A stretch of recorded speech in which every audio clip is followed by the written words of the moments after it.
Hey guys, welcome back to another Friday Reads. I'm hoping this will actually go up on Wednesday.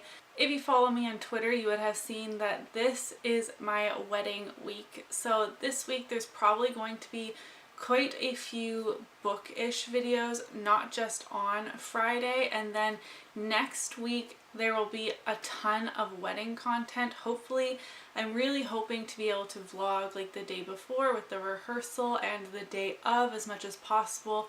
I did not get a videographer because they were like $1,200. I just got a photographer, so I'm hoping to be able to film some things myself or have friends and families do clips here and there, and hopefully I'll have like a wedding video to share with you guys. But because of that, my upload days are going to be a little mixed up for the next week and a half, 2 weeks, but we'll be back to normal after that, so I hope you can stick with me. Today's video is going to be my September wrap-up. So these were all of the books that I finished in the month of September. I finished a total of 5 books, which I think is pretty good for me considering it has been leading up to my wedding and I've been really busy with planning, so I'm actually really happy with that. That's pretty much on target with all of my other months. I don't have any of the books physically to show you guys, so I'm going to be showing you them from Goodreads on my phone.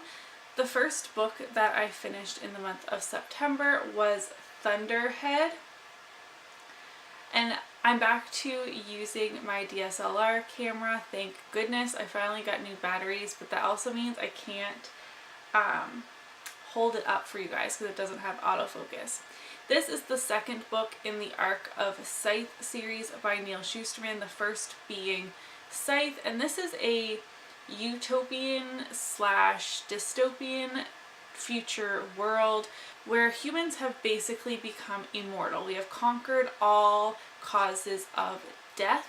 There is no world hunger. There is no disease.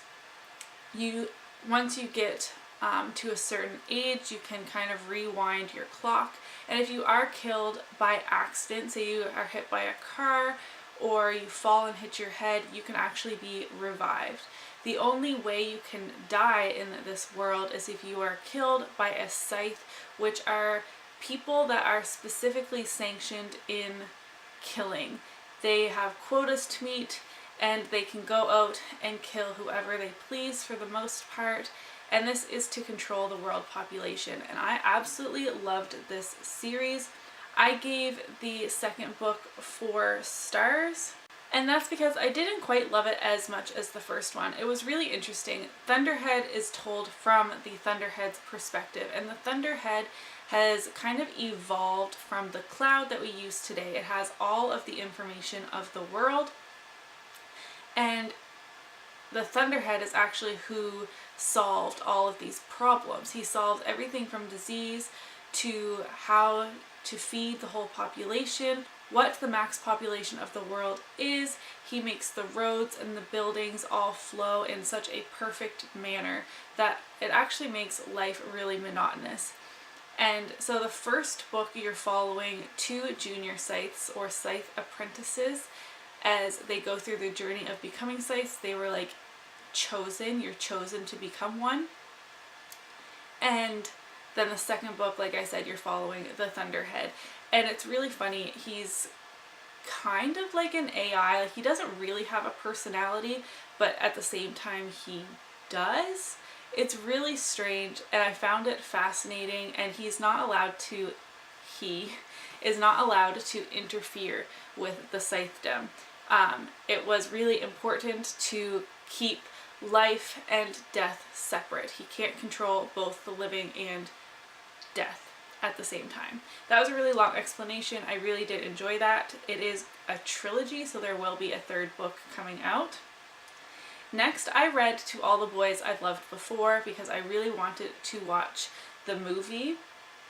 Whoa, I can't really show you the cover of this one because it is like all white and I'm getting a terrible glare.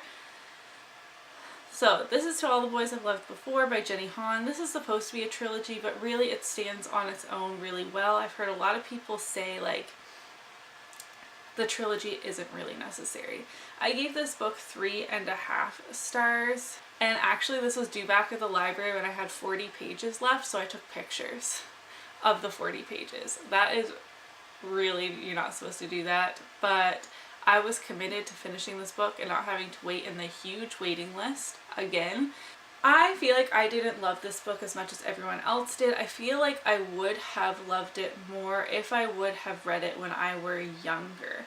There were a lot of things that didn't make sense to me, like addressing the letters for starters. But it was like a feel-good, lighthearted book, and I did enjoy it. And I probably will continue the series just to see what it's like and see if my opinion is the same or different from others. The movie I thought was really cute, but the parts that they changed, it's not even that they took out parts, although they did that as well, but they also changed some things, a lot to do with like conflict that happened in the book, which to me made the book more interesting. And in the movie it's just super light and fluffy, and there's really not many conflicts at all except for towards the end. So I don't know, I didn't love it, but I definitely liked it. Next, I read The Gentleman's Guide to Vice and Virtue. This was for the GG read-along hosted by Books with Chloe, and this is actually my very first audiobook that I listened to ever. And I gave this book 3.5 stars.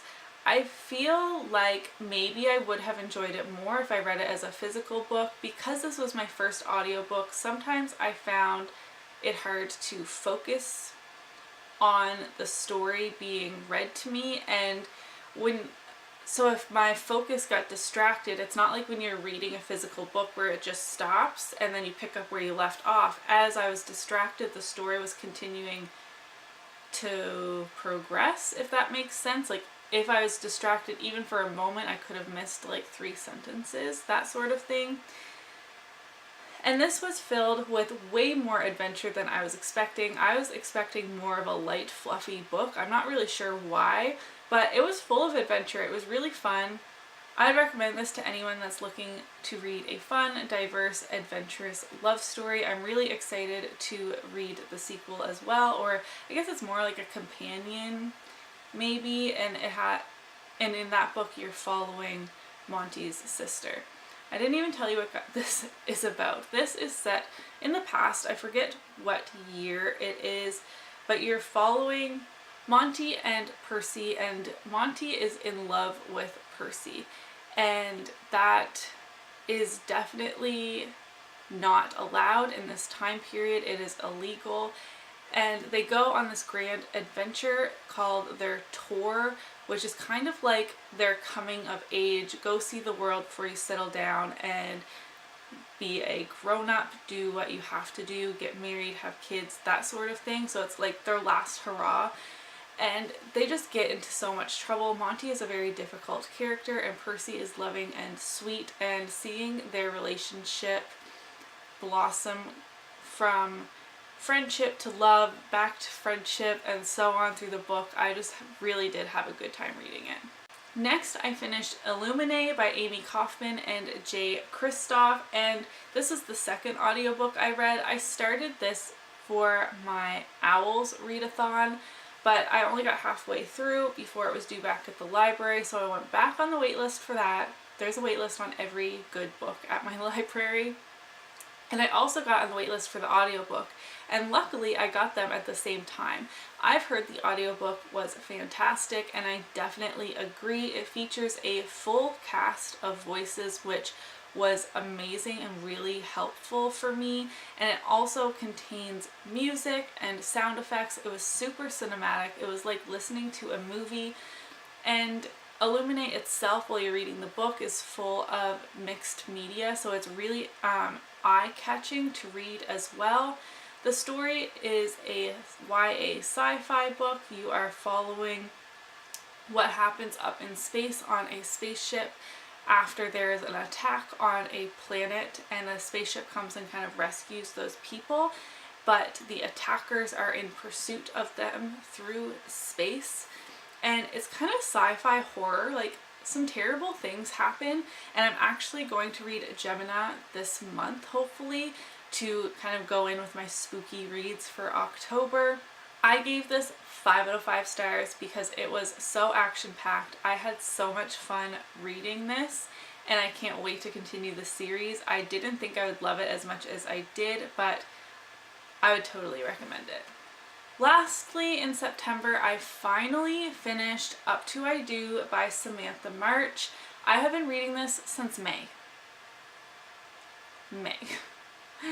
I was actually reading this on my Kindle app, so an ebook, and that's part of the reason it took me so long, not because the book is terrible, but I did end up giving it 3 stars.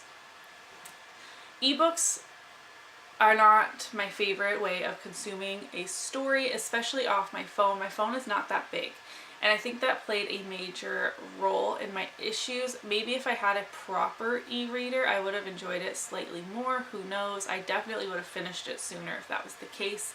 I was really only reading this in the car when Jeremy was driving and I didn't have a physical book with me, so not very often. I gave this book 3 stars because the main character, Emerson Sinclair, is a spoiled brat, rich kid, hotel heiress. I feel like every time I film, something scary happens. I just had to go investigate. Okay, back to Up to I Do. Emerson Sinclair is an extremely unlikable character, and that definitely hindered my enjoyment of this book, but I tried to push through it because the author has said that she's unlikable on purpose. There was character development throughout the story, but not enough in my opinion. She was not like redeemed in my eyes by the end of the book, although at the end she did like do a nice thing, but it just doesn't make up for her being a super spoiled brat. And I don't know, I really tried to enjoy it. I love Samantha March, but I just didn't love this book, and I wanted to finish it in September because obviously my wedding is this week, and I wanted to finish like a wedding planning book before my wedding and not after my wedding, if that makes sense. Tried, like I said, to keep in mind that she is an unlikable character on purpose, but it was really difficult for me to finish. So those were all of the books I read in the month of September. I would love to know what books you read this month. Did you read anything really great? Did you read anything really bad? Really quickly, I did want to announce that I plan on relaunching my blog, which is always linked down in the description box, but I haven't written a post on there since March of 2017, and I'm relaunching it with tons of book content coming up this month. I wrote my first post yesterday, but it's like scheduled to go up later on when I can kind of backlog lots of content for you. There will be book reviews on there as well as what used to go on there, which is like beauty reviews, things like that. I'm really excited to relaunch it and have another creative outlet. And I just feel like it's something I would like to get back into. We'll see how it goes. And if you're interested in reading book blogs, I would love it if you would check it out. I will definitely let you know the day that it is going live, and be sure to follow me on Twitter to keep up with any updates. But that's all from me. Please do give me a thumbs up if you enjoyed today's video, subscribe if you haven't already, and I'll see you in my next one. Bye!